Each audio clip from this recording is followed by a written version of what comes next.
ये जो question number 7 है, ये है मेगा ट्रिक क्वेश्चन।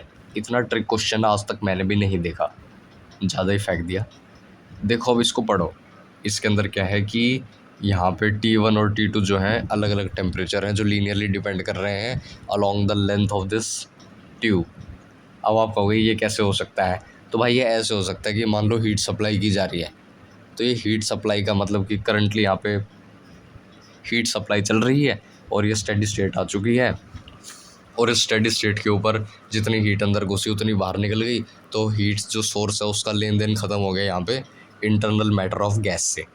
ठीक है, तो यहाँ पे अब ये हमें कंडीशन बना के दे दिया, ज़्यादा दिमाग नहीं लगाना, और अब इस कंडीशन के हिसाब से दिमाग लगाना है।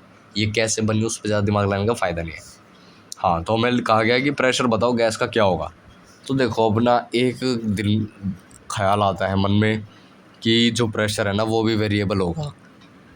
तो अगर आप ऐसा मान रहे हो प्रेशर वेरिएबल है, टेम्परेचर के साथ कुछ वेरिएबल है, तो शुरू में इंट्यूटिव ये ख्याल आता है कि यहाँ पे ना एक छोटा सा एलिमेंट ले लो, एक छोटी सी डिस्क टाइप, क्योंकि सिलेंड्रिकल है ट्यूब सिलेंड्रिकल है। तो आप साइड व्यू देख रहे हो, अगर आप इसका क्रॉस सेक्शन व्यू देखोगे तो एक सर्कल दिखेगा और सर्कल अंदर सिलेंडर की तरह जा रहा है। तो इसका एक छोटा एलिमेंट एक डिस्क की तरह होगा। उस थ्रू आउट द डिस्क जो टेम्परेचर है वो कांस्टेंट है।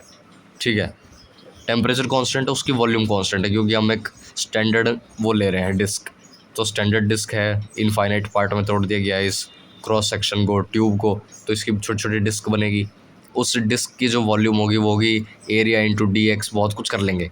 तो अब देखो मेन जो इंट्यूटिव ख्याल आया वो ये था कि PV इक्वल टू nRT होता है। n जो है वो कांस्टेंट है, मतलब n इस पूरे इसके अंदर ट्यूब के अंदर फैले हुए हैं मॉलिक्यूल्स, तो और मॉलिक्यूल्स रैंडमली फैले होते हैं, उसके अंदर लगभग सेम ही हो जाता है। तो देखो यहाँ पे जो मॉलिक्यूल्स है वो रैंडमली फैले हुए हैं, तो n कांस्टेंट है, r तो कांस्टेंट है ही, वॉल्यूम भी हमने कांस्टेंट कर दी, तो P प्रोपोर्शनल टू T आ गया, यानी कि P भी यहाँ पे लीनियरली डिपेंड करेगा। P अगर लीनियरली डिपेंड कर रहा है तो जो मिड पॉइंट पे P आएगा वहीं एवरेज P होगा, उससे आंसर हमारा आएगा ए आंसर हो गया। ये गलत है भाई, गलत, सरासर गलत, क्योंकि यहाँ पे आपने ना एक बहुत बहुत बड़ी गलती कर दी है। एक नहीं बल्कि दो गलतियाँ की हैं, लेकिन वो एक दूसरे से रिलेटेड है। देखो पहले तो आपने ये सोच लिया कि जो मॉलिक्यूल्स है वो यूनिफॉर्मली डिस्ट्रीब्यूटेड है। ये किसने कहा यूनिफॉर्मली डिस्ट्रीब्यूटेड है? यहाँ पे टेम्परेचर लगे यहाँ पे, या फिर ना ये सुनने में थोड़ा अच्छा नहीं लगता।